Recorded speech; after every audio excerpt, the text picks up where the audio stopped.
Oi, pessoal, sejam bem-vindos a mais um Entrevista com Asas.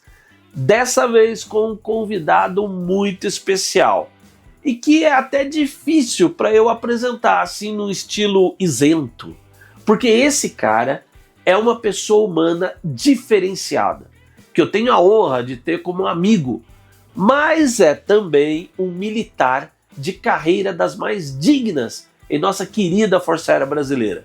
E é simplesmente o maior historiador de nossa aviação militar, de longe. Um trabalho minucioso, baseado em documentações concretas, num processo de pesquisa impecável, e do qual a nossa revista Asas é parceira há exatos 20 anos, celebrados nesse ano de 2025.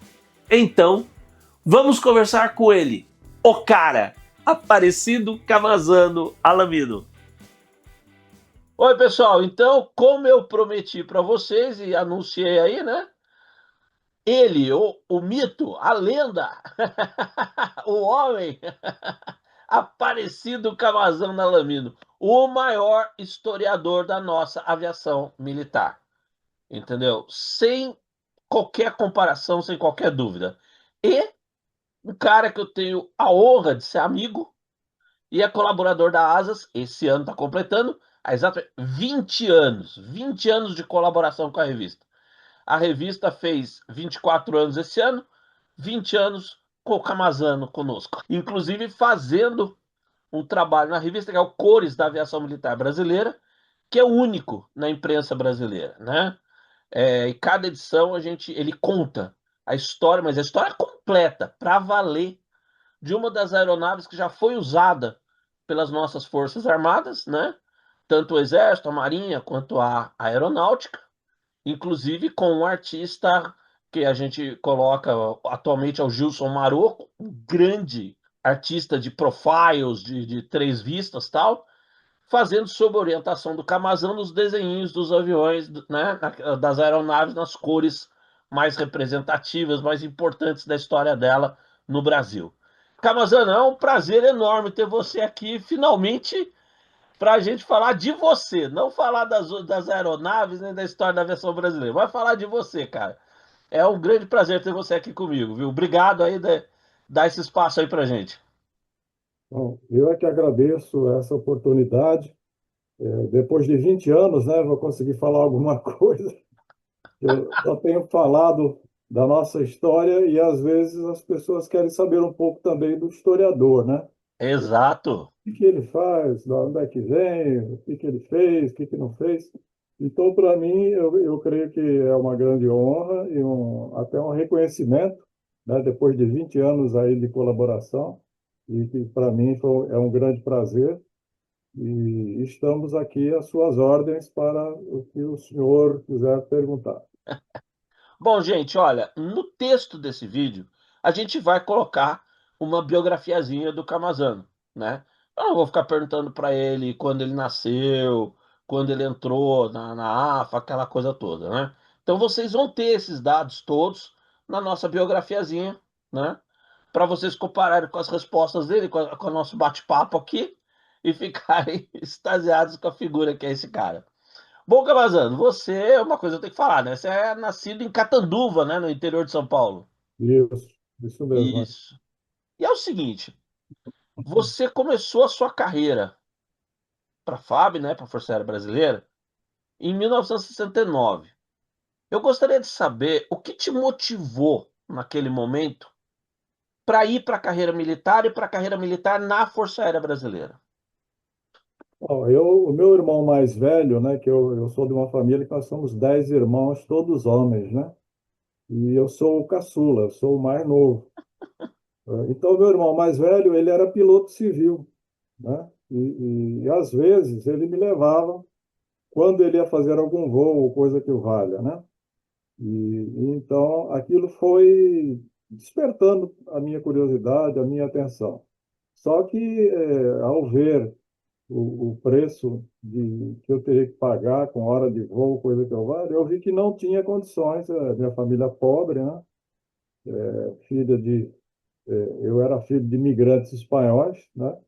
E Então, eles vieram aqui para sobreviver melhor do que na Espanha, e a gente, cada um tinha que se virar de um jeito, né? Então, ao atingir mais ou menos a idade de 17 anos, eu despertei para fazer concurso para as escolas militares. Eu fiz para as três escolas naquele ano. Hum, E tive um grande problema, né? Que eu passei nas três. E agora? Em qual que eu vou, né? Então, aí o que pesou foi justamente digamos, esse conhecimento que eu tinha já de aviação. E aí eu optei pela Escola Preparatória de Cadetes do Ar, que ainda é em Barbacena, Minas Gerais. Então, eu fiz o curso.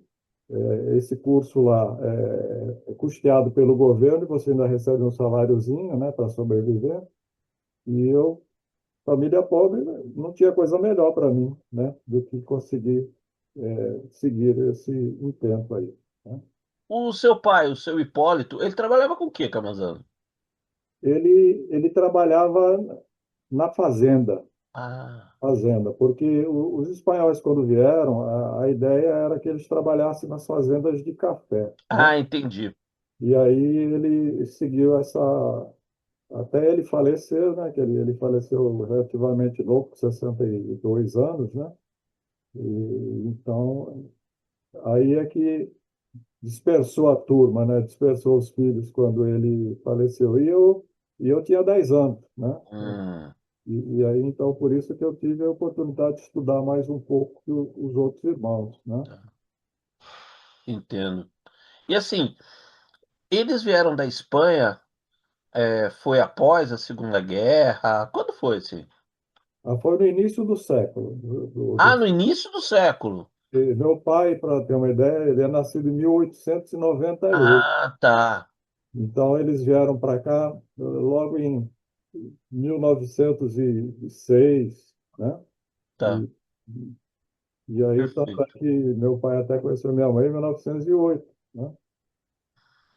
certo. Agora vamos lá, você aprendeu a voar no T-23, correto? O T-23 foi o meu avião de instrução primária, né? Hum. Será que tem alguém que não conhece o poderoso T-23? É, estou trazendo aqui justamente o meu avião, que é o avião que eu solei, e inclusive ele faz os voos aqui quando eu queira fazer, né? Pode ver, ele funciona aqui, né?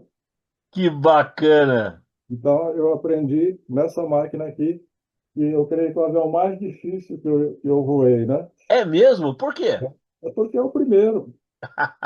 Pô, Primeiro é o mais difícil, você tem que dominar, né? Ver se você está apto à arte de voar, porque voar é uma arte, né?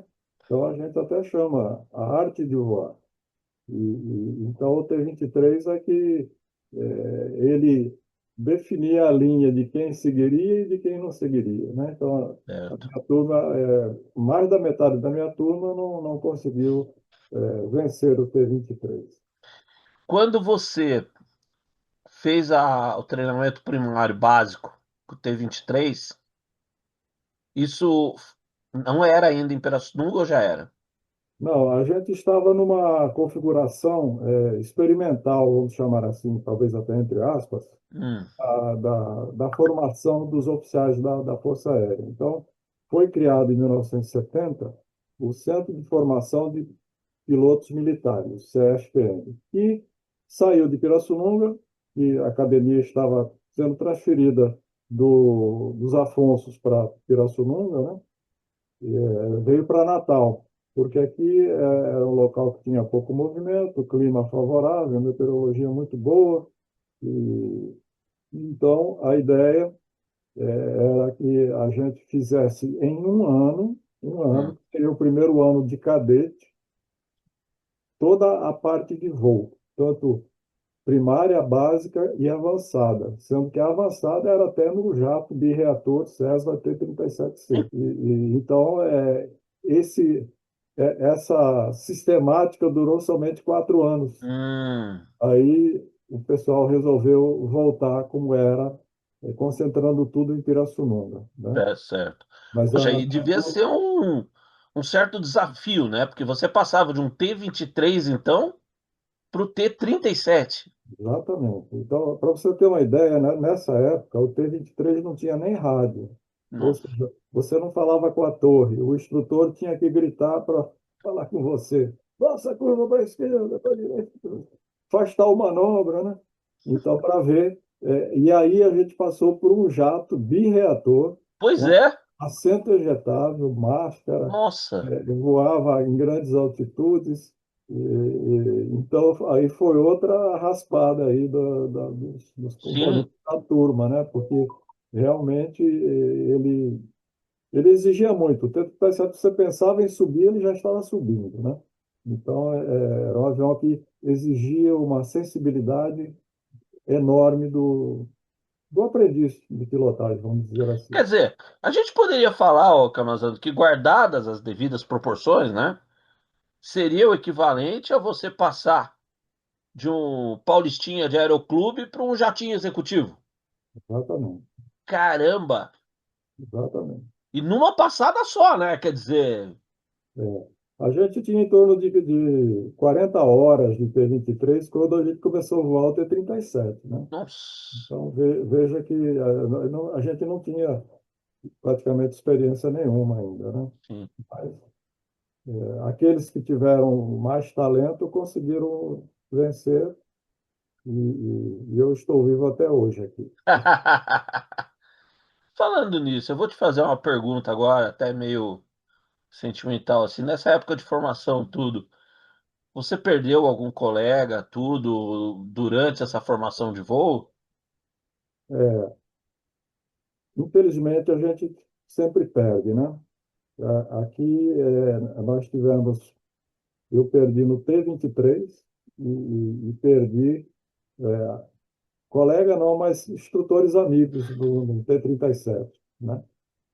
Então, realmente, isso daí acontece. Acontece porque é uma atividade perigosa, né? É uma atividade perigosa. Exato, exato. Então, o T-37, não obstante ele ter os assentos ejetáveis, etc., que salvaram muitas vidas, né? Mas, às vezes, um choque de aeronave, ou coisa que valha, não tinha como você se ejetar, né? E aí vinha para baixo. E ali no final dos anos 70, né? Você foi para o Chavante. Eu fui para o Chavante em 76. Eu fiz o curso de ataque aqui Tá.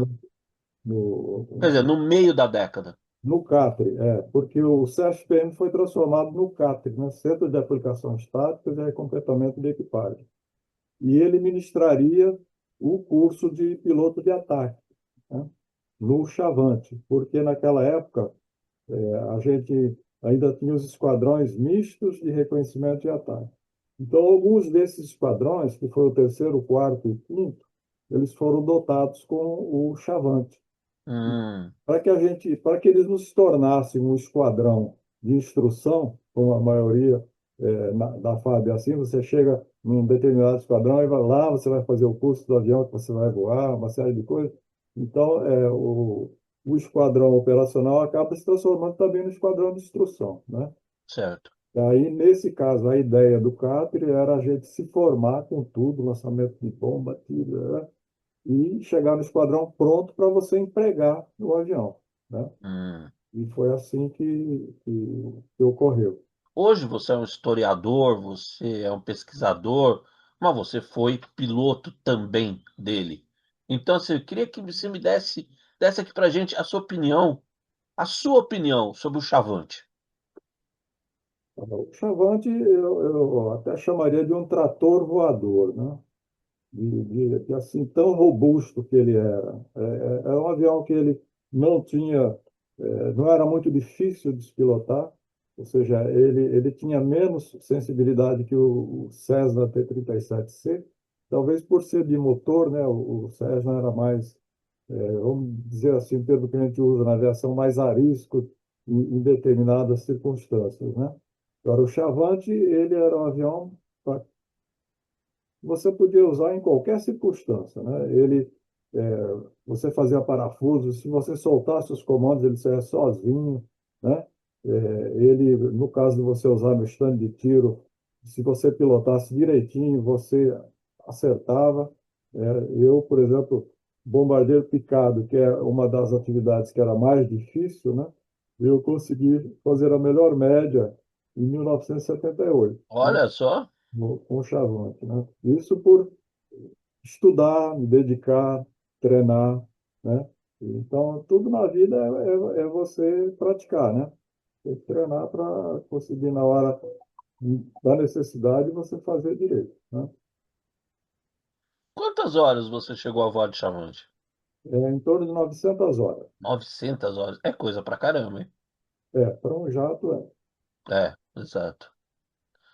E assim, e você não ficou só na asa fixa, né? Você foi para asa rotativa também. Pois é, Como é que porque foi isso? eu, quando me formei, eu fui para o 4º Esquadrão Misto de Reconhecimento e Ataque, que era em Cumbica, né? Cumbica não tinha aeroporto ainda nessa época, né? Que foi em 77, né? Isso. Aí, lá nós tínhamos três tipos diferentes de aeronave, porque o esquadrão era misto, porque ele tinha um avião de ataque, que era o Chavante, aí tinha o helicóptero, que era o Bell H-1H, e tinha o avião de ligação e observação, que era o Regente Elo, o Hum, L-42. Então, eu, por exemplo, voei os três tipos, né? Voei os três tipos. Porque tinha gente que, né, é muita coisa e tal, mas você tinha que se preparar, né? Tinha que se preparar para não confundir uma emergência de um com o do outro, né? E helicóptero é totalmente diferente de avião, né? sim. Agora Helicóptero, a pergunta que todo mundo ouvindo a sua história agora deve estar pensando, né? Qual o seu gosto pessoal? Asa fixa ou rotativo? O que que te chama mais? pois é, eu me fascinei pelas asas rotativas. Olha só. Por ser talvez mais difícil e por você, por exemplo, ter maiores perspectivas de emprego. Por exemplo, eu fiz o projeto Radan na Amazônia, Hum, onde pousava em clareiras que tinha árvores de 60 metros de altura, né? caramba. Então, você não faz isso com avião, né? É. E ele fazia também ataque, fazia resgate, soltava a tropa atrás do inimigo. Ele tinha uma, digamos assim, um leque de operações, ou tinha, não, tem, né? Maior que o avião, né? Então, tanto é que você vê que o Harrier, ele não deixa de ser um avião helicóptero, né? Exato. Ele posa em qualquer lugar, então o pessoal viu que o futuro, por exemplo, eu creio que será um aparelho híbrido assim, né? Inclusive, em 2017, você veio para São Paulo, acompanhou um fórum nosso, que na época a gente organizou sobre na época, a modernização da FAB, aquela coisa toda. Eu Isso. lembro que naquela ocasião, você falou uma coisa que eu achei muito interessante. Os helicópteros, né, armados, que a gente vê muito, inclusive, no cinema, né? A gente vê muito, até na franquia aí, Jurassic Park e tudo, você vê os caras disparando pela porta lateral, né? Aquela arma na porta lateral. Isso. É famoso nos filmes do Vietnã, aquela coisa toda. Eu me lembro que naquela ocasião você falou para mim que aquela arma na porta lateral, realmente para você atingir alguma coisa com ela, atingir um alvo que você esteja desejando, não é fácil, na verdade. Não é fácil.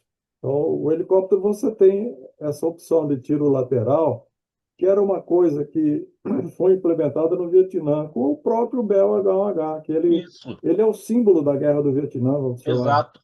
Ele foi, digamos assim, o tipo de aeronave mais utilizado.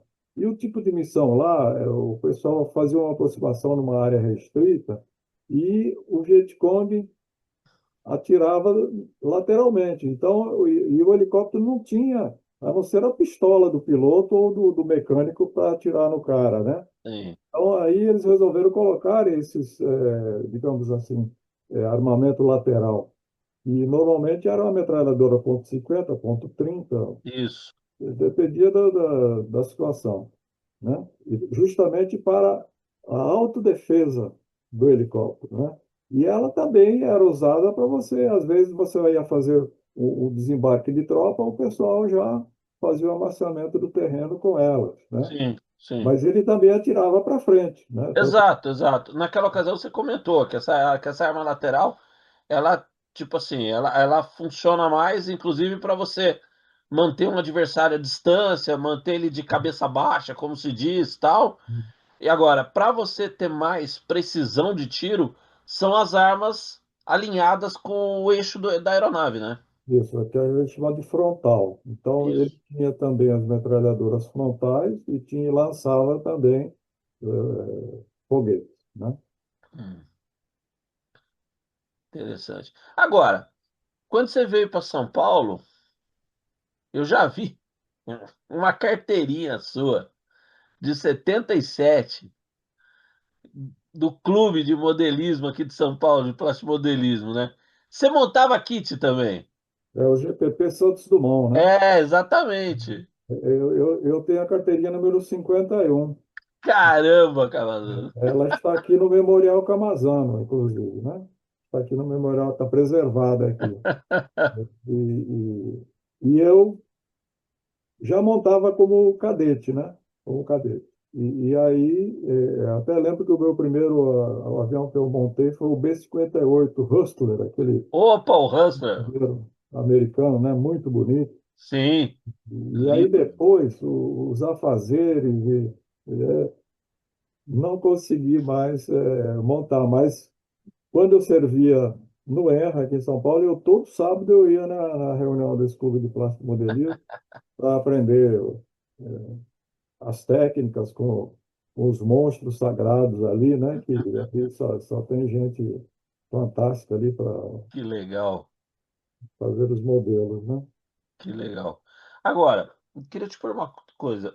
Quando começou esse interesse e, na sequência, a pesquisa mesmo sobre a história da aviação militar brasileira? Porque eu sei que isso não foi uma coisa feita por ordem oficial. Isso começou com você, né? Por, por vontade sua. Como é que foi isso, Camazão? Necessidade. Necessidade. Necessidade de certas informações. Então, eu, por exemplo, eu estava na escola preparatória, até no ano de 69, a nossa matrícula ela foi 1º de março. Sim, O aniversário da escola é 25 de março. tá. E aí, no dia 25, o grupo de caça lá de Santa Cruz, eles estavam no seu segundo esquadrão, né, equipados com o TF-33, né, Hum, já que o Gloster tinha sido desativado assim meio esporadicamente, né? hum. Aí pô, que avião é esse? Que esquadrão ele serve? Qual é a sua pintura? É, e ninguém respondia. Aí eu falei, vou perguntar para o oficial, né? O senhor voa T-33? Não, não voei, não. Não, só que eu queria saber se esses aviões fizeram passagem aqui e tal. Ele falou, vai estudar, rapaz. Você tem que saber as matérias que a gente ministra aqui. Vai estudar. Aí eu, putz, né, fui bem desestimulado, digamos assim, né? Aí eu comecei a escrever para a fábrica de aeronaves e recebia bastante material e conversando juntamos um grupinho dos interessados, né? E aí nós começamos a ver que não tinha onde você consultar esses dados, né? Então, e aí a história cores da FAB, ela é justamente consequência disso, porque eu levei um sorvete na testa, né? Porque fui me meter a fazer uma brincadeira com um dos montadores, né? Um plástico modelista, falei, mas vem cá, você só faz avião da US Navy, da Luftwaffe? Pô, não estou vendo nenhum avião da FAB, pô. Aí ele falou, pois é, o senhor como tenente devia saber muito bem que a FAB não publica nada sobre como é a pintura dos aviões dele. Como é que eu vou fazer um avião se eu não tenho os dados? Caramba. Aí eu falei, rapaz, você tem toda a razão. E jogou um desafio para minha pessoa. Então, vou tentar, dentro das minhas limitações, ajudar a solucionar esse problema, né? E aí começou aí, né? E aí eu comecei a fazer, eu não sei nem se eu pego aqui, não, eu vou pegar aqui Hum. para o pessoal ver como é que os malucos faziam as coisas, né? Aqui nós temos os aviões. Ah, é, então, essa daqui é a pasta, aviões de treinamento de 001 a 2000, né? Então, isso aqui é feito à máquina, tá? Feito à máquina. caramba! Eu comecei a fazer isso aqui, isso aqui foi do Fleet, ó, avião que pouca gente conhece, né? Não sei se está legível. Então, aqui tem todos os aviões de 0 a 2000. Então, aqui tem todos eles. E aí fui colocando os dados, né? Se tinha uma notícia da aeronáutica, eu botava, e assim sucessivamente, né? Então, eu tenho um, dois, três, quatro, cinco, seis volumes desses aqui com todos os aviões, Caramba! né? E aí, como era a pintura? Então, aí é que surgiu essa ideia de cores da fábrica, da gente poder fazer alguma coisa para atender não só o pesquisador, o historiador, como também o plastimodelista, Sim, que era claro. o grande esquecido, né? Sim, E, e, e a revista Asas foi, assim, a primeira que, digamos assim, incentivou que fosse feito esse trabalho, né? E, beleza. e graças a Deus, para você ter uma ideia, nós já fizemos de 137 aeronaves É, desde esses 20 anos que eu estou colaborando aí com você, né? isso mesmo. E, e já, não vou dizer que está no fim, mas nós já fizemos das principais aeronaves, né? Sim. Então, hoje, o plástico modelista, digamos assim, ele tem condições de montar, de fazer o modelo, né? De pegar o avião, ver como é que era, tinha estrela, não tinha estrela, a matrícula, qual Sim, era a sua designação, que esquadrão ele serviu, e etc., né? No caso aqui, ó, o B-17 é um avião, né? Um avião que fez busca e salvamento. Ele é um bombardeiro, mas ele foi usado para busca e salvamento sim. e fotografia também na fábrica. Então, a gente tinha que saber como é que era, como era a pintura do avião SAR, né, do avião de busca, Search and Rescue, né? É, Então, você vê, isso daí foi importante, né? E aí, ele tinha emblema, não tinha emblema, etc. E aí, o outro desafio, né? Esse daqui faz parte de 10 volumes da heráldica da Força Aérea Brasileira. exato. Esses aqui são os primeiros emblemas da FAB, por exemplo. Pra você tem uma ideia, esses emblemas aqui, isso aqui é de metal, tá? Caramba! E não existia tecnologia na época para fazer bordado, Olha só. né? E, e aí você vê 10 volumes onde eu abordo todos os emblemas, ou seja, aquilo que a gente pode pintar no avião ou não. E, e eu estou escrevendo um livro sobre esse assunto aqui, porque Fantástico. eu vi que eu sou o único maluco, né, que se dedicou a isso, e hoje a Força Aérea precisa de alguma coisa, ela pede para mim. Ela Sim. não vai pedir para a Sendoc, para o Incaer, ou coisa que o valha, né? E então, eu que ajudei a fazer a legislação, que é a Instrução do Ministério da Aeronáutica 210-1, 2 e 3, onde nós começamos a enquadrar os emblemas. Por quê? Porque tinha um emblema de cada formato, né? Então, o esquadrão operacional vai ter que tipo de emblema? Então, ele vai ter o emblema o escudo francês, é o que tem o bico. E o que vai apoiar? Ele vai ter o escudo português, que é redondo embaixo. Então, normalmente as bases aéreas, Comando Aéreo Regional, coisa que vale, né? Então, você vê aqui, ó, é, CONDA, Comando de Defesa Aérea, o escudo português, ou seja, o Comando de Defesa Aérea era uma unidade operacional e não de apoio, né? Então, nós começamos a organizar isso e a escrever. Então, isso aqui é só para dar uma ideia. Cada cidadão desse aqui tem cerca de 400 emblemas, né? Tem 10 deles por enquanto e eu já estou precisando de mais dois, porque quem ajuda também é ajudado, né? Então, quando o Sim, pessoal faz um emblema novo, eu recebo logo esse emblema para que ele não seja perdido, né? exato, exato. Aliás, agora você tocou num ponto também que eu admiro muito no seu trabalho e na sua pessoa. Porque nessa área de pesquisa, no geral, tudo, a gente encontra bons exemplos e, infelizmente, às vezes a gente não encontra tão bons exemplos. Quer dizer, nos mais de 20 anos da ASAS, por exemplo, eu encontrei pessoas que fizeram pesquisas muito boas, brilhantes, mas tratam a história quase como uma propriedade particular, né? Inclusive, assim, chegando ao cúmulo, né, de deixar, tipo, um caso de um falecimento e tal, para que aquele arquivo todo seja destruído até, seja anulado, tal, né?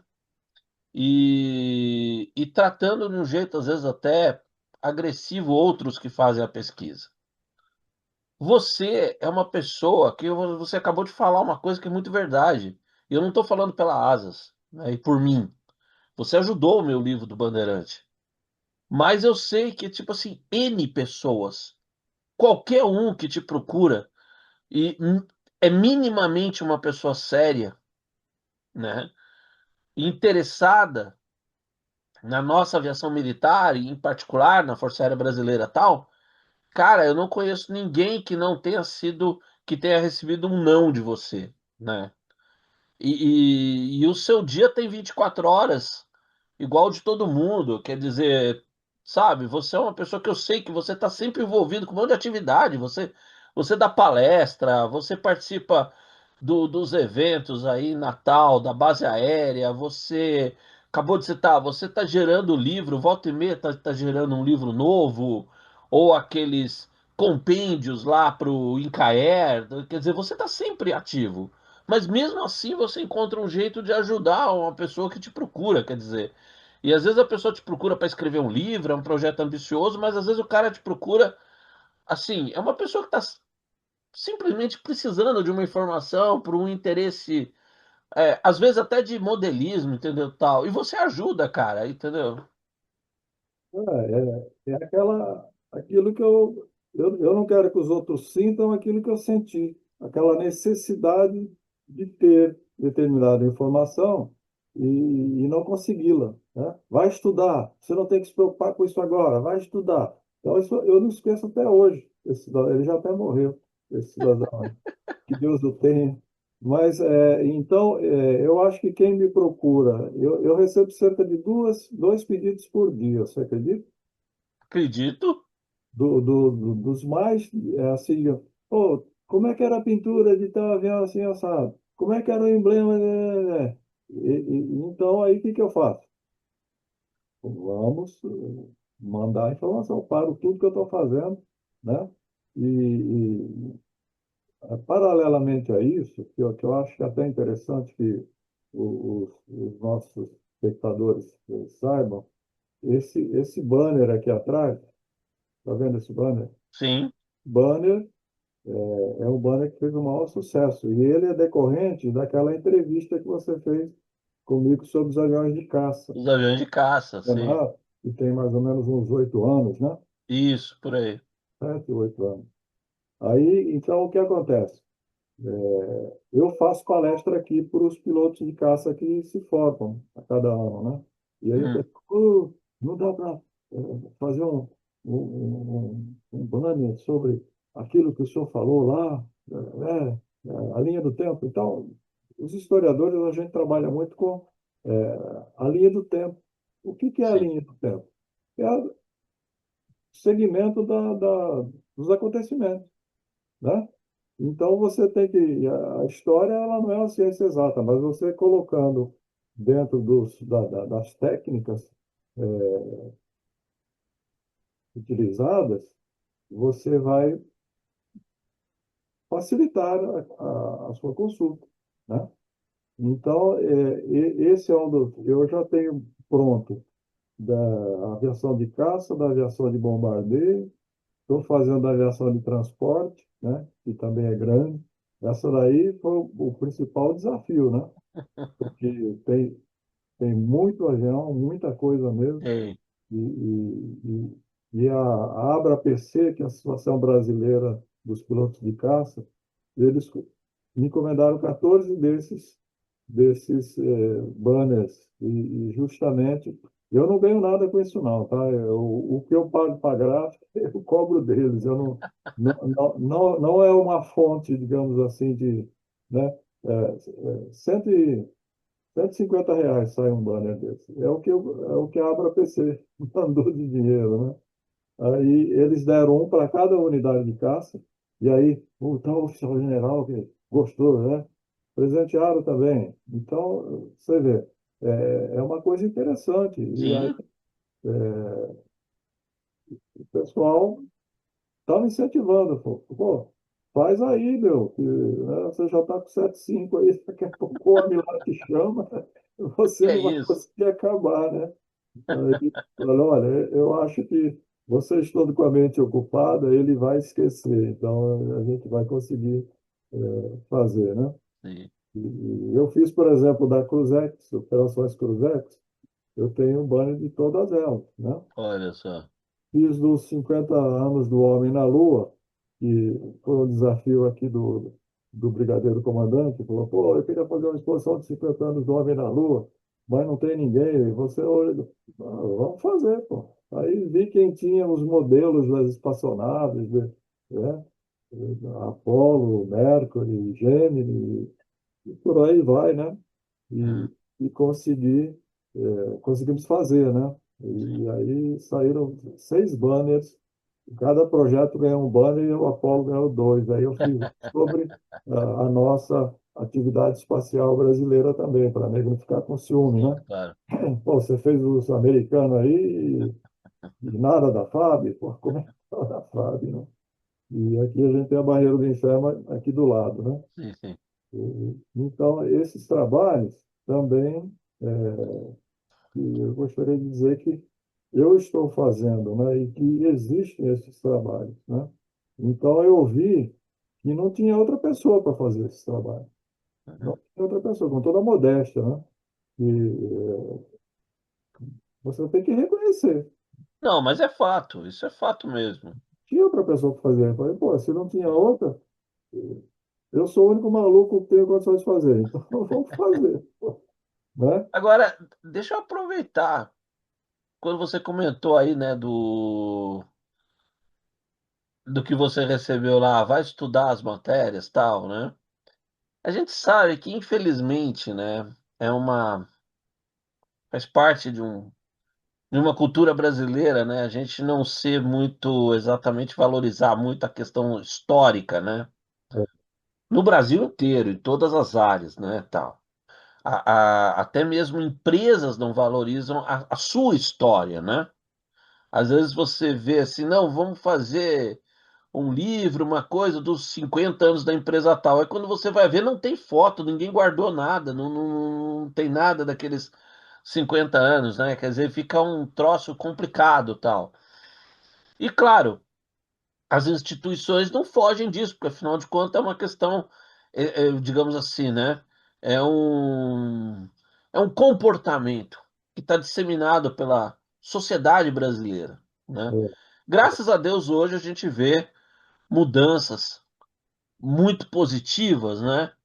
O, o atual comandante, Brigadeiro Damasceno, por exemplo, tem feito questão de nos eventos oficiais agora trabalhar muito o resgate histórico, né, da FAB e tal. Eu queria te perguntar o seguinte, mas quando você começou, a história era outra, né? A realidade era outra. Quer dizer, uma vez você comentou, inclusive, que chegaram a fazer reclamação de você para o seu comandante e tal, né? Quer dizer, como é que foi isso, ô Camazano? Foi ameaçado de prisão, né? Porque o registro dos aviões, então, na hora que eu comecei a desenvolver esse tipo de estudo aqui, que eu Sim, mostrei, então, eu fui fazer um trabalho sobre o Douglas A-20, que a 20, claro. ele operou em Canoas e em Cumbica, mas mais em Cumbica, né? Depois eles foram concentrados em Cumbica. E aí, no setor de inteligência, tem os boletins da Diretoria do Material Aeronáutico arquivados. E a Diretoria do Material Aeronáutico é onde tem o registro do avião, desde que ele entrou até que ele saiu, né? E, e cada avião também tem a ficha que a gente chama de ficha FAB 1A. Eu vou até pegar aqui, espero que o colega aqui deu. Ficha FAB 1A. Essa ficha FAB 1A, ela, você recebeu o avião, ele recebe uma ficha dessa. Tá? Isso aqui é a ficha FAB 1A. Tá, E aí ele tem tudo, tem todos os registros, ó, carregado. Onde? 11/7/41 na Escola de Aeronáutica. Ele foi carregado. Carregado o quê? Quando ele foi admitido, ingressou na Força Aérea, né? A gente chama de carga, carregado. Então, ele foi carregado. E aí vai contando, ó. Em 22/7/43, ele foi para a base do Galeão. Isso aqui é o T-6, tá? Isso tá. aqui é o T-6. O T-6 tem 2 volumes desse aqui, que foi o avião que a gente mais teve, né? É, Aí, só para você ter uma ideia, em 7/5/45, ele voltou para a Escola de Aeronáutica. Então, isso diz a vida toda de cada avião, né? E aí, o que aconteceu? Eu fui atrás desses dados do A20, né? Que eu queria fazer uma tabela, etc. Não existia nada. E o troço existia, mas não estava colocado na forma histórica, digamos assim, né? sim, Aí o chefe desse setor, eu era subtenente, né? O chefe desse setor era um primeiro-tenente, mas especialista, desses que vem de sargento, né? hum, O cara chato que era de graça. Aí eu fui falar com ele, falei, olha, fulano, será que eu poderia pesquisar os boletins da década de 40, olha só, década de 40, da Diretoria de Material Aeronáutico, justamente porque eu estou fazendo um trabalho sobre o Douglas A-20 e preciso consultar os dados lá. Ele falou, você está maluco? Você, aí lá você vai ver se A ou B foi preso, o boletim reservado ele publica também as prisões, né, coisas, mas isso é raro, né? Aí o cara veio com essa argumentação, né? Só que ele não sabia que eu era amigo do comandante da base, que era, né, o coronel Miranda da Costa, né? Que era da turma do Brigadeiro Sócrates. Depois eu fui ser assistente dele e nós somos até ministro, né? Até ser ministro. Aí eu falei, pô, esse cara não está autorizado a você consultar. E agora, hein? Bom, pensei com meus botões, vou falar com o coronel. Aí, bom dia, coronel, bom dia. O senhor está muito ocupado?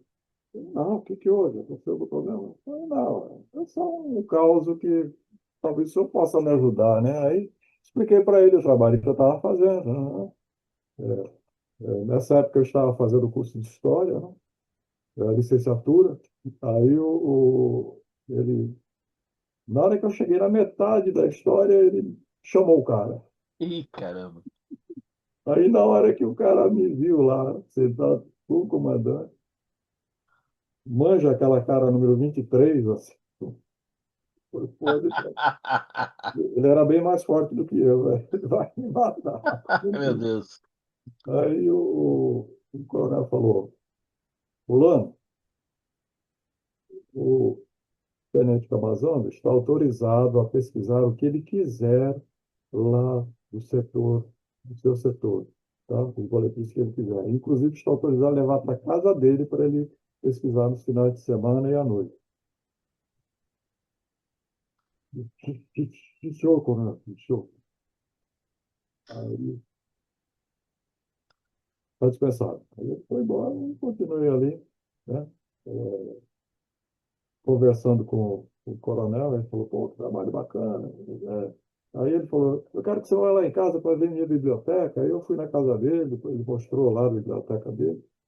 E pra você ver, ele veio no meu casamento, para você ter uma ideia, ele pegou um bandeirante, botou o pessoal da minha família e os amigos lá do esquadrão e veio no meu casamento Que aqui, bacana. e foi no dia 6 de janeiro de 79, né? Ele fez questão de vir, o comandante da base veio no casamento. E levou o bandeirante cheio de presentes para Cumbica. Era outra época, né, meu amigo? É, pode crer. Então aí, nessa, o cara não olhou mais para minha cara, e aí É, imagino. ele botou um sub para me atender, falou para o sub, não, o que esse cara pedia aí. Pronto. E aí eu consegui fazer o levantamento do, do Douglas A20, né? Esse é um dos exemplos, né? E das dificuldades que, que a gente encontrou aí, Mas mas você falou que teve uma ocasião que você quase foi preso, é isso? é, quase foi preso. E como é que foi essa, Camazano? Essa aí eu não posso nem contar direito, não. E foi justamente mais ou menos isso, né? Mais ou menos isso, só que era outra, era na unidade, né, do cidadão, e aí ia pesquisar as datas, por exemplo, tal avião operou até quando? Quando foi recebido? Quais foram? Que história é isso, né? É lógico. Eu falava, você tá preso, pô. Mas preso por quê? Qual foi Não, eu não sei se você é um espião, o que que você é, né? Ah, meu Deus. Que história é essa de você querer saber esses dados? Aí eu já era primeirão, primeiro tenente, né? Tá bom. Aí ele estava, ele ia passar o comando, e ele falou, ó, se você insistir nesse troço, vai ser preso, tá? E entregar você para o serviço de inteligência lá em Brasília. E agora, né? E, então, ele que dá de letra, né? Mas eu acho é só saco, né? Aí o cidadão passou o comando, isso era mais ou menos agosto, né? Então, em janeiro ele passou o comando, aí o outro cara que chegou era meu conhecido, né? Aí pronto. Que cara mais idiota, rapaz. O cara falou isso, queria te prender. Pois é. Não entende, não sabe diferenciar uma coisa da outra, né? Sim, lógico. Estar trabalhando para a Força Aérea, eu estou trabalhando para a Força Aérea fora do expediente. Exato, é verdade. Esse é um trabalho, é um trabalho. É, E é um trabalho que não é qualquer pessoa que pode fazer. sim, O médico cirurgião do coração, é, só ele pode fazer a operação do coração. sim, E não um especialista em joelho, né? Então, tem esse detalhe, né? Porque você tem que saber o que que você vai pesquisar, o que que você vai registrar, exato. né? Inclusive, era bom para a unidade dele. E a gente estava levantando a história, né, da unidade dele. Então, depois eu fui ficando mais antigo, e aí quando eu comecei a trabalhar, quando eu fui promovido a major, em 31 de agosto de 85, eu fui convidado pelo Brigadeiro Nunes para ser o assistente dele lá no Quarto Comar, em São Paulo, né? Aí, né, no Quarto Comar. E aí eu já estava há 5 anos na academia como instrutor, tinha participado da implantação do cano lá, e, e aí fui, né? Fomos, aí fui morar lá na Alameda Itu, porque ali tinha um apartamento para o assistente, né? E aí, só que eu fui em outubro. O Brigadeiro foi promovido a 4 estrelas no dia 25 de novembro, que é essa promoção que ocorre no dia 25 de novembro, né? A oficial general. E aí ele foi designado para o Departamento de Ensino no Rio de Janeiro. E aí falou, tá, mas eu estou gostando do seu trabalho e tal. Eu sei que você acabou de chegar, tem criança pequena, então, mas eu estou indo para o Rio de Janeiro. Aí eu gostaria que você fosse comigo, mas fique bem à vontade para responder. Eu não respondo agora não, tá? Vai, raciocínio. Aí eu saí de lá, fui para o Brigadeiro, chefe de Estado-Maior, né? O Comar. Aí, o Brigadeiro Otto, né? Eu falei, Brigadeiro, aconteceu, como é que ele falou? Ele falou assim, que eu ficasse bem à vontade. Ah, então tá tranquilo. Pode dizer que você prefere ficar aqui. Aí, no outro dia, e aí? Não, conversei com a esposa e tal, uma série de coisas. E, como o senhor sabe, eu acabei de chegar aqui em São Paulo, né? E, então, se o senhor não levar a mal, eu gostaria de permanecer aqui no Cobar em qualquer função aqui. Não tem problema nenhum. Não tem problema nenhum. Eu vou, arrumo outro lá. Uma pena, né? Mas, então, ó, aí, dali uma semana mais ou menos, eu recebi o telefonema, né? Queria falar com o Major Camarão. Você está falando com ele. Aqui é o Brigadeiro Sócrates. Eu estou vindo comandar o quarto comando. E já estive lá na comissão de promoções, olhei lá suas fichas, etc. E eu gostaria de convidá-lo para continuar como assistente. Eu trabalhei 6 anos com ele, né, até ministro, porque nós saímos de lá, depois foi para o Estado-Maior, aí ele foi promovido a 4 estrelas, aí fomos com Gá, e aí ele foi escolhido para ministro, aí nós fomos para o gabinete, e de lá que eu fui para a Bolívia, né, para a missão na Bolívia. Então, e como é que foi essa sua estada na Bolívia? Conta aí pra gente. Pois é, em 1989, a Bolívia solicitou um assessor acadêmico e um suboficial que ajudasse na parte de suprimento, manutenção no Grupo Aéreo 21, que é o grupo que ministra a instrução de voo dos cadetes bolivianos, né?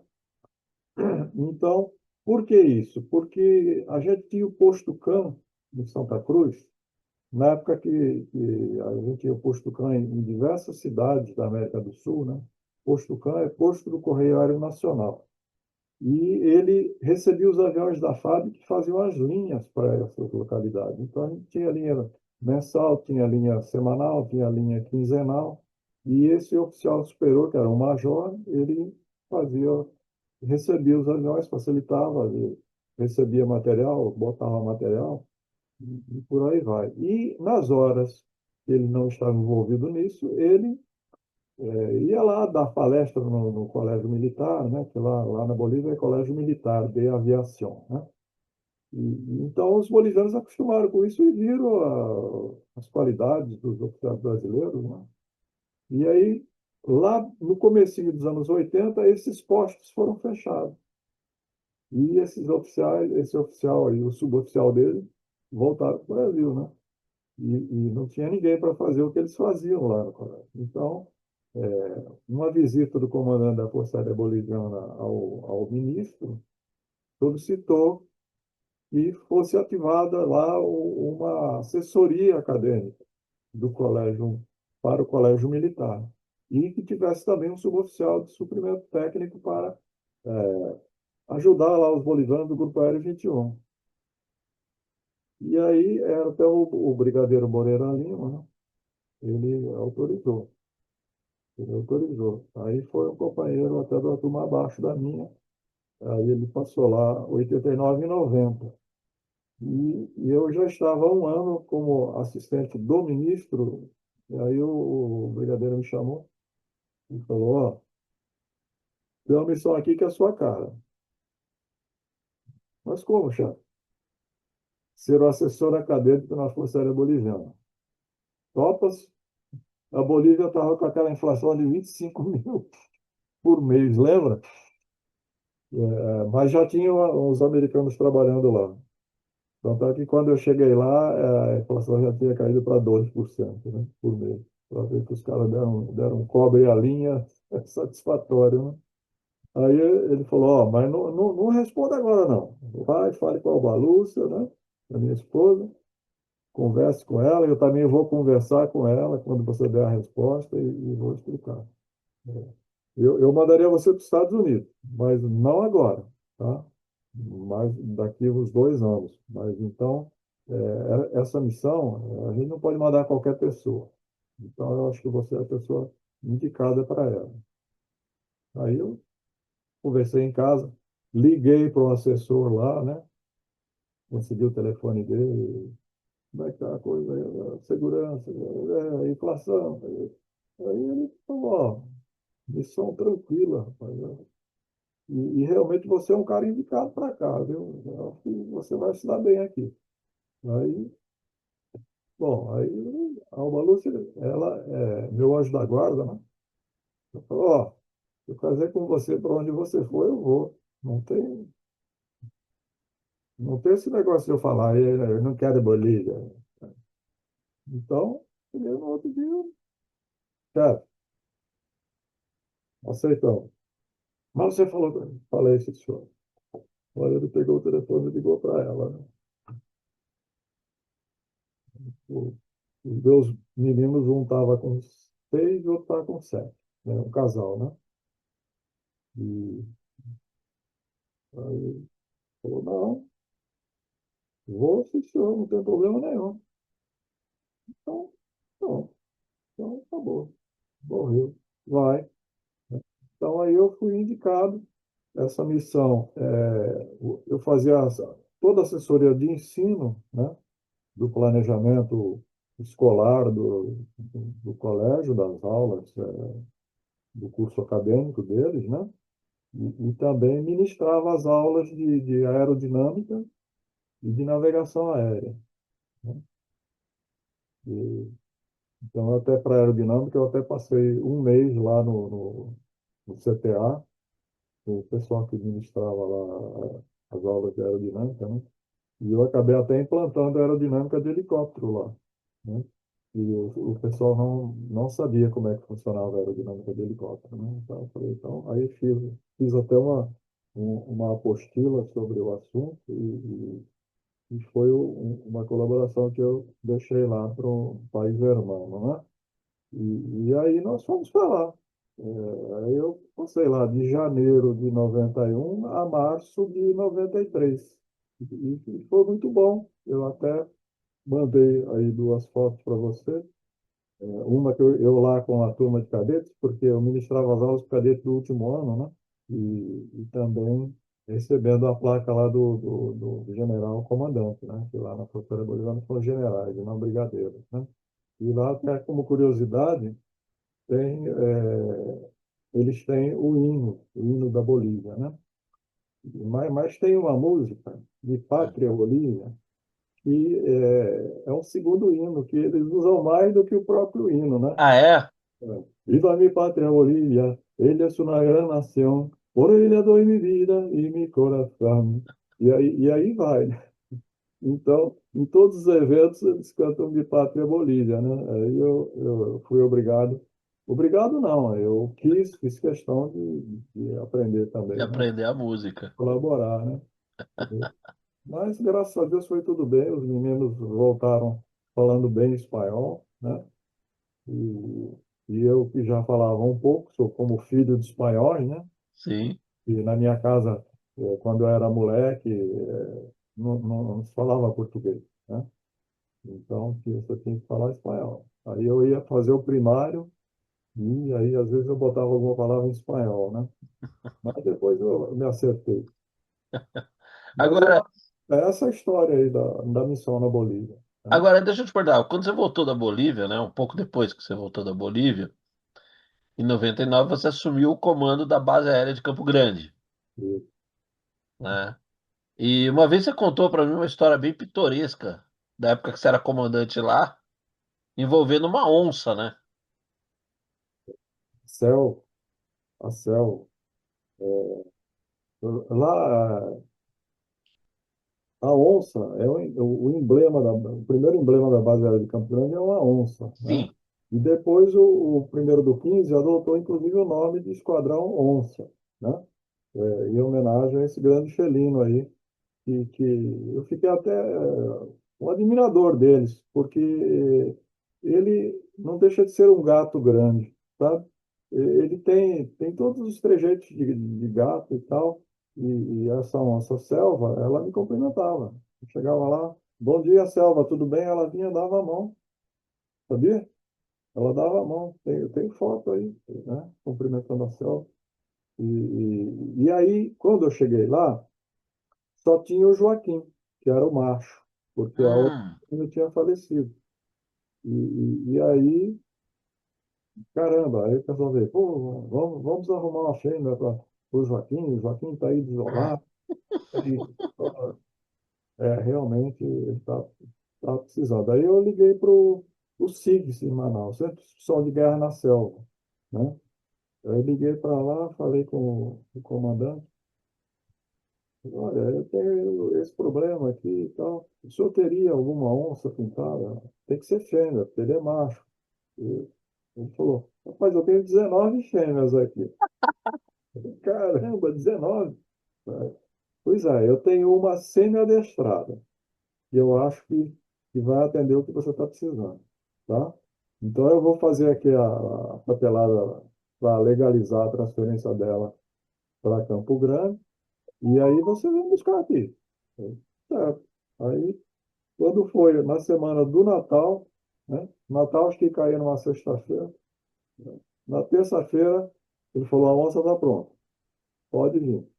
Aí eu peguei o major dentista que nós tínhamos lá, o Marconi, né, na base, e eu coloquei ele como gerente da onça. Ó, você vai ser o gerente da onça, porque ele conhecia, ele era farmacêutico.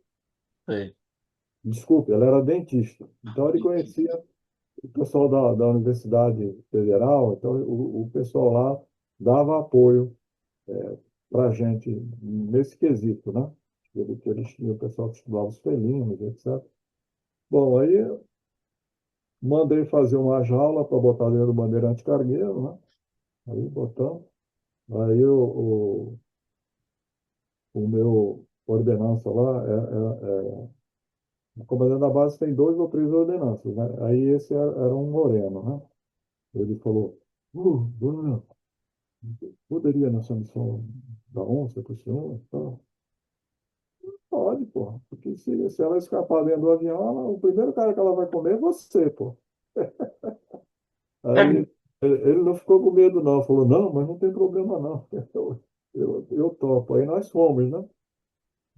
Com o Marconi também, o gerente da onça. Aí fomos lá num dia, chegamos lá. Aí fomos visitar o CIDS, né? Conhecer a onça.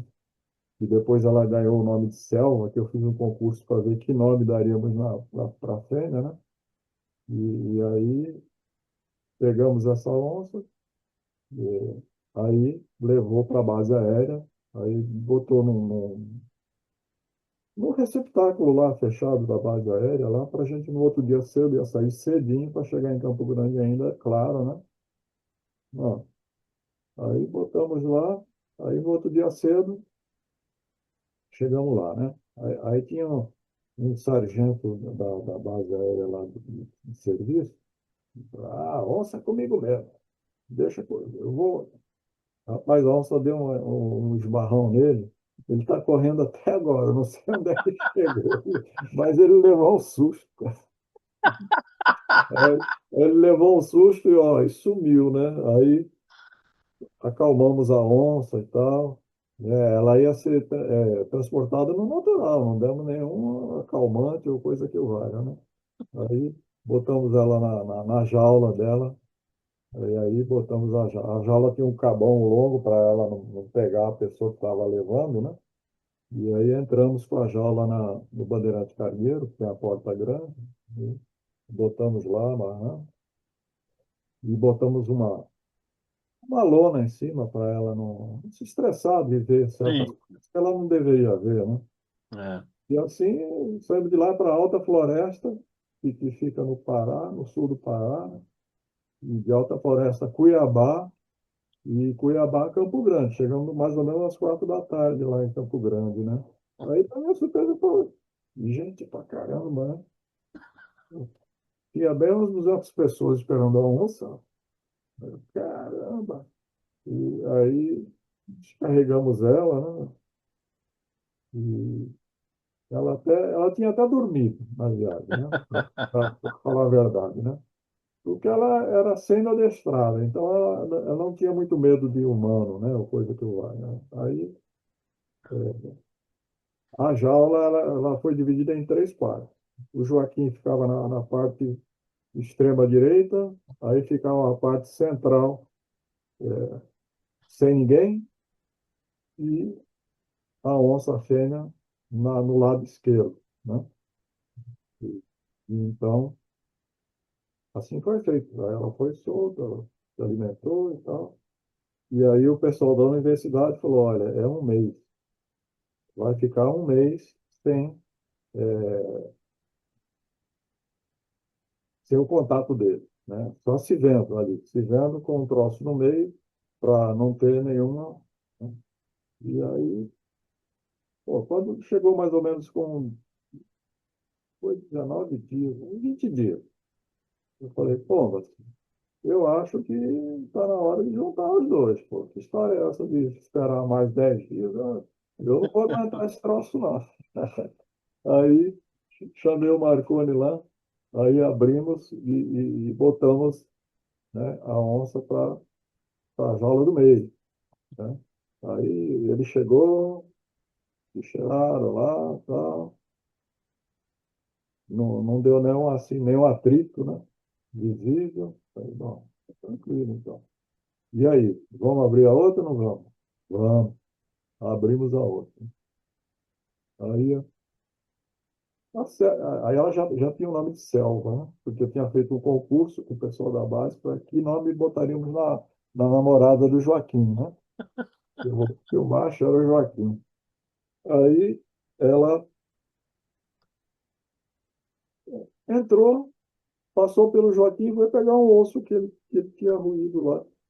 Foi lá, o osso, não aconteceu absolutamente nada, né?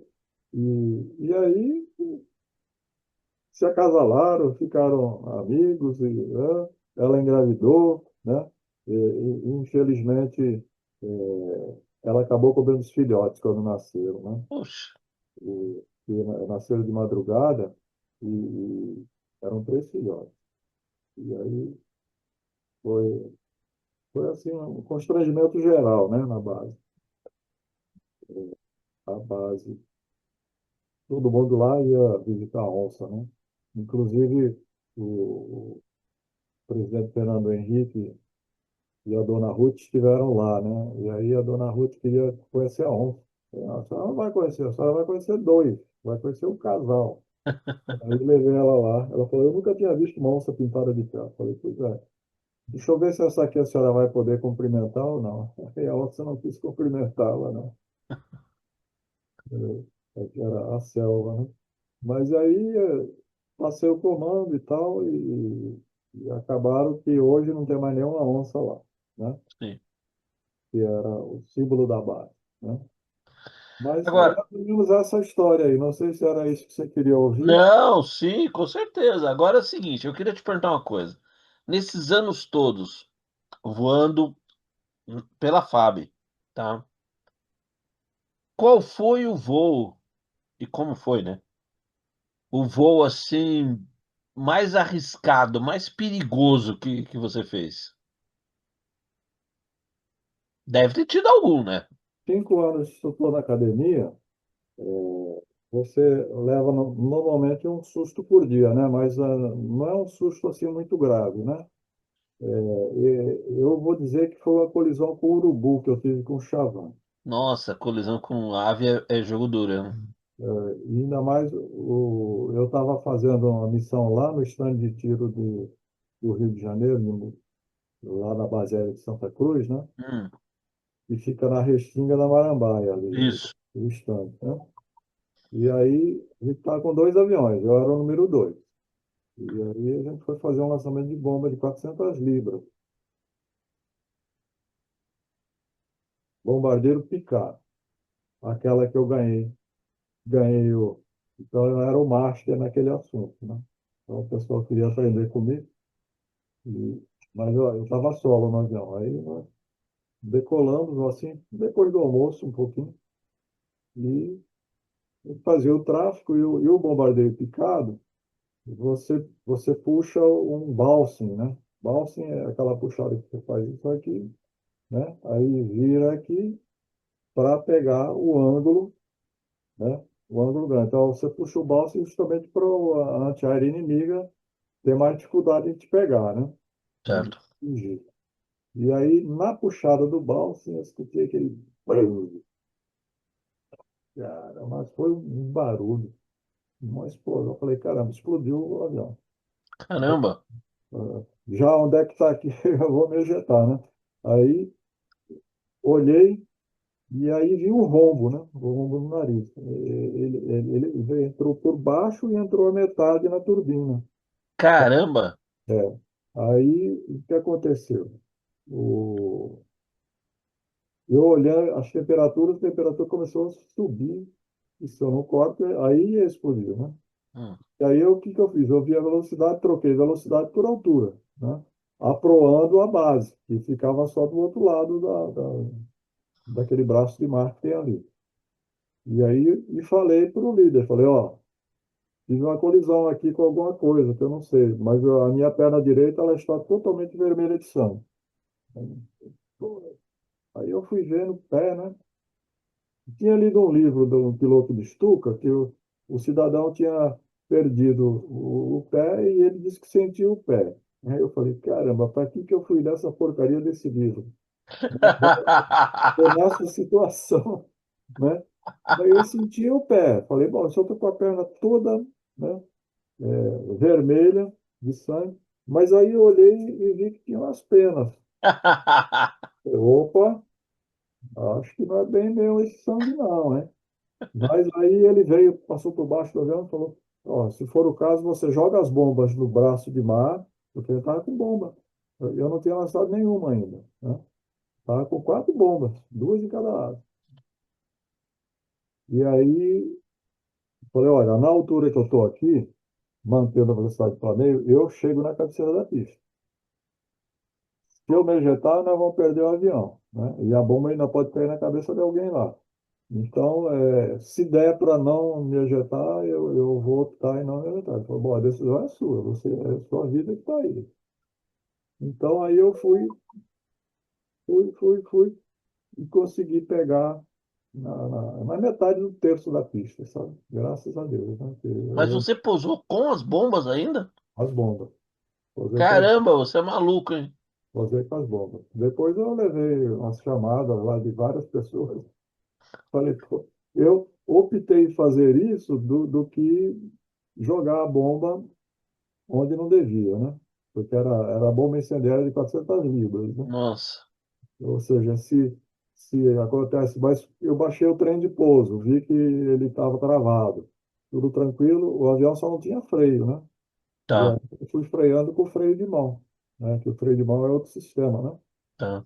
E aí então eu toquei, mantive lá a reta, e o motor cortado, né, evidentemente, aí eu fui freando devagarinho com o freio de mão e aí consegui parar. Na hora que eu parei já tinha ambulância, bombeiro e pessoal de armamento para plugar as bombas lá. E eu falei, caramba, rapaz, aí você, por que que você não jogou essa? Eu falei, não, foi minha opção. Cada maluco tem as suas opções. Então, eu achei que era mais seguro fazer assim. Partes do urubu bateram na minha perna direita. Só que eu estava, como eu estava puxando o G, eu estava com a calça anti-G inflada. Ah, Olha a sorte. Estava inflada, porque ela infla na barriga e isso. nas pernas, né? É. E então bateu e, meu amigo, nem riscou a minha perna, nem riscou. Porque o cara, na hora que viu, falou: não se mexa, não sai do avião, que a gente vai tirar você. Você, sua perna. Bom, aí Quer dizer que o anti-G salvou sua perna. salvou. Salvou. Caramba! Se ele não está inflado, ia bater aquela pancada que nós calculamos depois de Sim. 20 toneladas foi a pancada, 20 toneladas. 20 mil quilos. Caramba! Então você vê, porque o avião estava com velocidade, né? Sim. Aí calcularam o peso do urubu, fizeram os nobres fora lá, deu esse detalhe, né? Mas graças a Deus não aconteceu nada. No Nossa. outro dia eu estava voando novamente, tá? É isso aí. É o seguinte, Camazano, eu queria agora que você me contasse, porque além de historiador da nossa aviação, você tem um museu próprio. Você tem um memorial aí. Como é que surgiu essa ideia? O que é esse memorial? Bom, isso daí surgiu a ideia desde que eu entrei, que eu comecei a guardar as coisas, né? Então, a platina do primeiro ano da Epicar, do segundo, do terceiro, como é que era a tarjeta com o nome, o emblema da esquadrilha, do esquadrão, né? Da turma, né? Que as turmas também fazem o emblema. Então, eu comecei a guardar essas coisas. E aí falei, caramba, vou fazer isso daqui para frente, né? E aí depois, já licenciado em História, eu comecei a usar as técnicas de fazer isso, né? Então aí bom, vou fazer um quadro 40 por 60, óleo sobre tela de cada avião que eu voei, com a matrícula do avião que eu solei, né? Então, se você vir aqui, quando você veio aqui em casa, você viu que tem um quadro do Sim, sim. T-230974, né? Então, na época, a Luciana, minha filha, foi até esse trabalho que despertou nela também a Aviation Art, né? Ah, é verdade. Ela é a primeira mulher do Brasil a fazer Aviation Art, não sei se você sabia, né? Olha só. Aí tinha o Subianaia, lá de Pirassununga, Sim. que é um ilustrador de mão cheia, né? E ele que fez a maioria dos quadros, né? Porque eu tenho 13 quadros pintados. Não pintei os outros porque, por exemplo, era bandeirante executivo, bandeirante alvo, bandeirante bravo, bandeirante chave. Bom, fiz somente aquele que eu fui declarado um P, né? E os outros, o quadro desse tamanho, você tem que ter uma parede razoável, né, para você É. colocar, né? Então aí fomos acumulando as coisas, né? Acumulando instrumentos de aviação, né? Nessa área, plaquinha de avião que eu voei, se dava para levar, levava, se não dava. Por exemplo, eu tenho a plaquinha do 0974. O Olha só. 0974, ele caiu, ele sofreu um acidente e, inclusive, levou o instrutor e o aluno da minha, Poxa vida. da minha turma. E a plaquinha dele ficou no quadro, porque na época tinha a plaquinha verde e vermelha. Então, se o avião estivesse disponível, a plaquinha era verde. Quando ia voar, plaquinha verde, né? O avião em pane, indisponível, plaquinha vermelha. Então, esse avião a gente não pode escalar para voar, tá? Está indisponível. E essa plaquinha ela ficou bem uns 3 meses lá no quadro e eu falei, ah, é? Deixa comigo. Fui lá e, peguei a plaquinha e guardei, né? Falei, se der problema, eu boto de volta, né? Não deu problema nenhum, ela está comigo até hoje. E assim, temos um exemplo de como era a identificação dos aviões. Hoje é tudo eletrônico, né? É verdade. Então, naquela época era assim, meu amigo. E aí eu fui guardando essas coisas. Aí, quando foi no dia 25 de março, né, que é o dia do meu aniversário, de 2018, nós inauguramos o Memorial Camazama, porque aí já estávamos com todos os quadros prontos. Aí a Luciana, minha filha, fez os dois últimos, porque aí ela falou, pô, eu quero pintar os aviões. Mas eu não sei nada. Então aí eu fui o assessor dela. Então Sim. aquilo assim, a cor, a designação, né? Então aí depois ela já fez vários quadros para outras coisas, né? Ela saiu até numa reportagem da ASA, né? E aí então inauguramos, né? Com todas essas coisas, com decorações, é, incentivo de curso, tudo isso daí, né? Aí eu guardei as coisas, checklist do T-23, checklist do Chavante, do T-37, manual disso, manual daquilo. Fomos guardando tudo isso. E aí várias pessoas vieram, tem o assento projetável do Chavante, né? E poucas pessoas têm esse assento. Vinha visitar e falava, caramba, eu tenho um negócio lá que ele fica melhor aqui do que comigo. E aí eu comecei a ganhar coisas também que não eram alusivas à minha pessoa, né? Por exemplo, tem um que eu gosto de contar, que é quando eu fiz a exposição de 50 anos do Homem na Lua. Tá. Aí chegou lá um brigadeiro da reserva que tinha sido comandante da academia, que inclusive faleceu esse ano, infelizmente, né? Aí, Carlos Eduardo, aí ele, já sei para quem que eu vou dar. Aí eu não entendi nada, né? Falei, confirmo? Não. Eu, quando eu fui comandante da academia, eu recebi a visita lá do Charles Duke, que foi o 10º homem que pisou na Lua.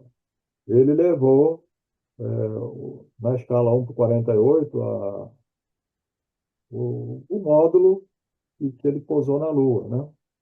Ele deu um para a academia e deu um para o comandante, que por acaso era eu.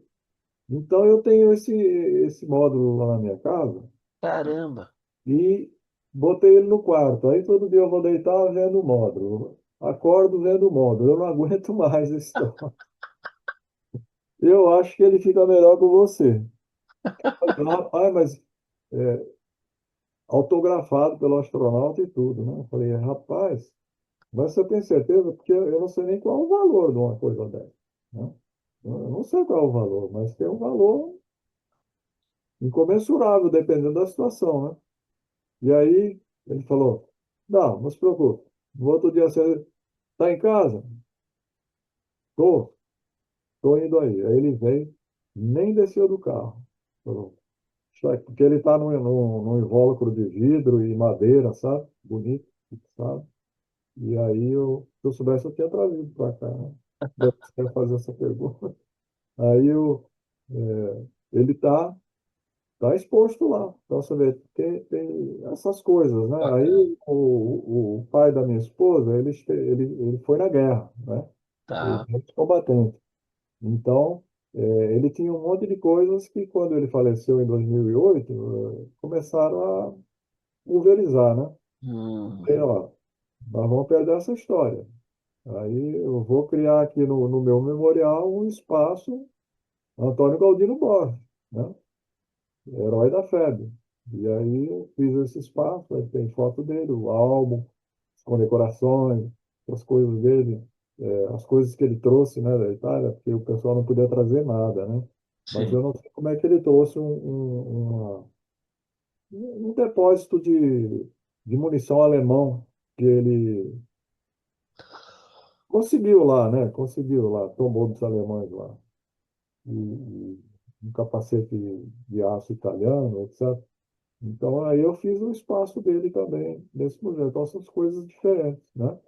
E tem tudo lá.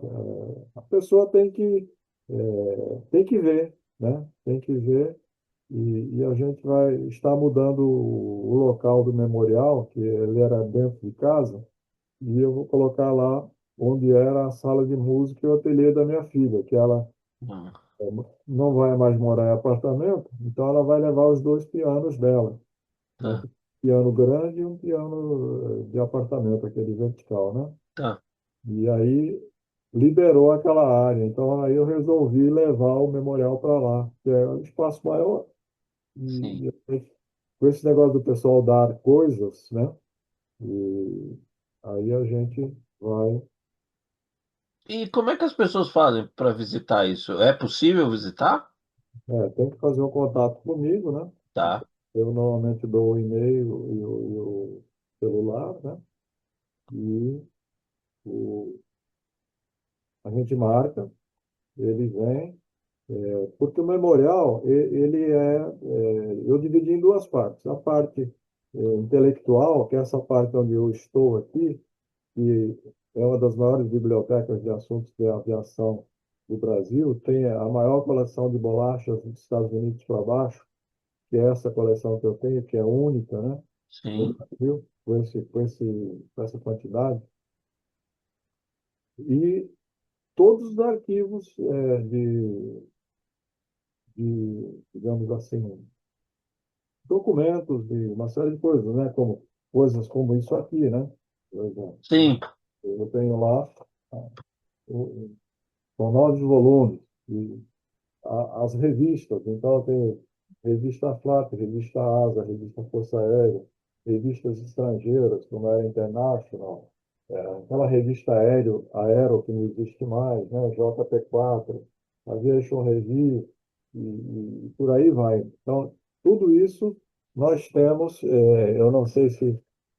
Aqui eu tenho um gládio alado com as coins, né? Vários diplomas e aqui são onde temos aqui os arquivos desse material que eu falei, né? tá. Então você vê que é muita coisa, né? E o lado de cá também, ó. Então veja que a biblioteca ela tem um bom tamanho, né? Sim. E ela vem para cá, né? E continua para cá, ó, né? Então você vê que é bastante coisa e dá para ver aí a linha do tempo. Dá, opa. Então aí, ó, esse é um trabalho de peso que eu fiz e pretendo fazer de todas as aviações da FAB, né? Certo. Pois Então, não. agora é o seguinte, vamos para aquele momento que é um ping-pong que a gente faz aqui, tá? Para você contar um pouquinho aí das suas preferências, né? Bom, você foi modelista quando você esteve aqui em São Paulo, inclusive, tal. Mas hoje, no seu horário livre, você tem algum hobby? O meu hobby é escrever, pesquisar e escrever. Certo. Agora, filme. Um filme que te marcou, um filme que você gostou muito.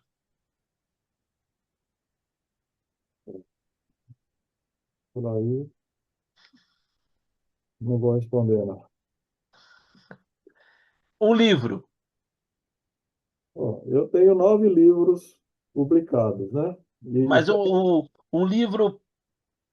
Não, claro, você é uma. Só você já gerou uma pequena biblioteca aí, mas assim, um livro que você leu, um livro que é tipo o seu livro de cabeceira, que você gostou muito. a história da baseada de Natal do Coronel Hipólito.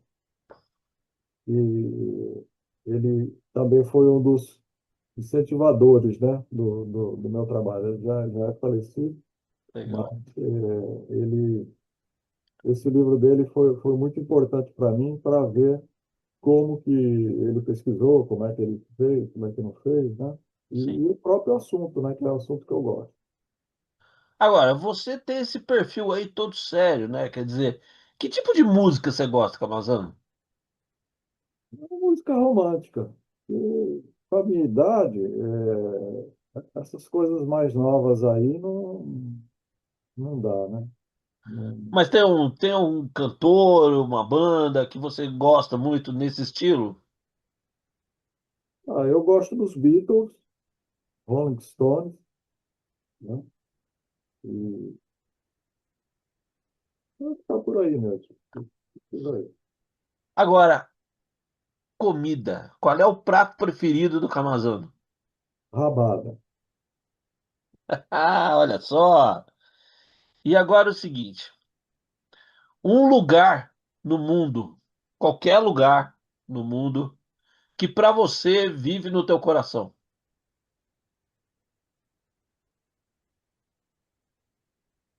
Eu creio que é a Bolívia.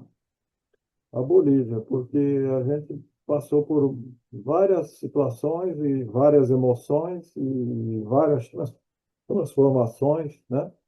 Então, marcou bastante. Sim. Agora, na aviação, qual foi o voo, o momento, o episódio nessa sua experiência toda mais marcante, mais inesquecível que você teve?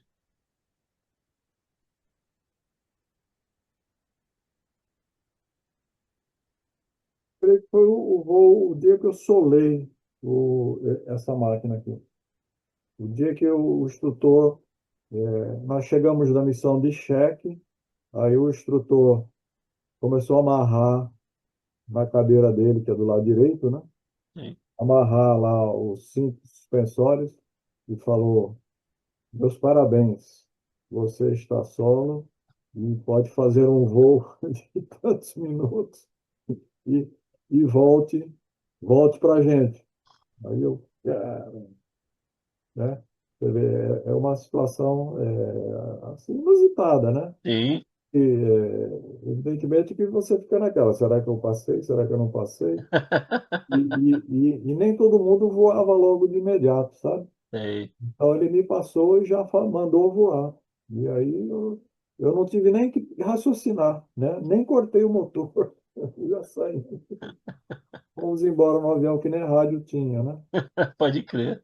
Foi esse poderoso aqui, né? Esse daqui é o avião que eu solei, né? 0974. Pode ver que Agora, ele está com canopinha antiga. a pergunta final desse nosso ping-pong aqui. De todos os aviões que existem no mundo, tá? De todos os lugares, de todas as épocas, se você pudesse fazer o voo num avião, escolher uma aeronave para. Não, não avião, aeronave. Avião ou helicóptero. De todos os modelos que já existiram, qual que você gostaria de voar? O Gloster, o F8, Gloster Meteor. Olha só. Bom, essa foi essa nossa conversa com o Camazano. Vão ter outras, eu prometo para vocês. Quando a gente fez aquela conversa dos caças, eu falei que ia ter outras. Demorou um pouquinho, mas a gente chegou lá. A próxima não vai demorar tanto, tá? A gente vai ter outras conversas com eles. Vocês podem contar com isso. Camazano, muito obrigado pelo seu tempo, pela essa conversa, por você dividir comigo, com a gente essa trajetória incrível que você tem. E obrigado em nome da Asas, em nome de todos os interessados de aviação no Brasil, profissionais, entusiastas, tudo, pelo trabalho que você faz, que é único realmente, e você está deixando um legado de uma história preservada que é inestimável, né? É um prazer muito grande ter você aqui no nosso canal. Eu agradeço a oportunidade e esse realce a minha pessoa e estou fazendo aquilo que eu gosto, né? Então, e eu creio que é uma coisa necessária, é uma coisa necessária justamente porque existia esse vácuo, né? Faltava isso, faltava alguém que fizesse isso. E uma pessoa que não é da Força Aérea realmente encontraria dificuldade. Você vê, se eu, como oficial, quase fui preso, fui negado, fui ameaçado, né? Várias vezes para não fazer, né? uma coisa que não tinha nada de errado, mas às vezes a pessoa, na sua ignorância, ela achava que tinha, né? É. Então, mas é a contribuição que a gente pode dar, né, para a nossa Força Aérea, para a história de nossa aviação e, por que não, para a revista Asas também, que é a única que se dedica com exclusividade a esses assuntos. E para mim é um grande prazer colaborar com você, ter a sua amizade, e já recebi você na minha casa, então você conhece melhor do que o que eu posso falar, né? É isso aí. Falou. Então, olha, um grande abraço aí e até a próxima conversa. Até a próxima. Um abraço para todos. Muito obrigado. Abraço. Tchau, tchau.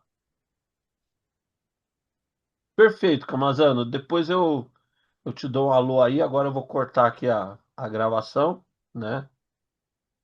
E vou cortar aqui o contato. Depois a gente se fala, Combinado. tá? Tá Um bom. abraço aí, cara.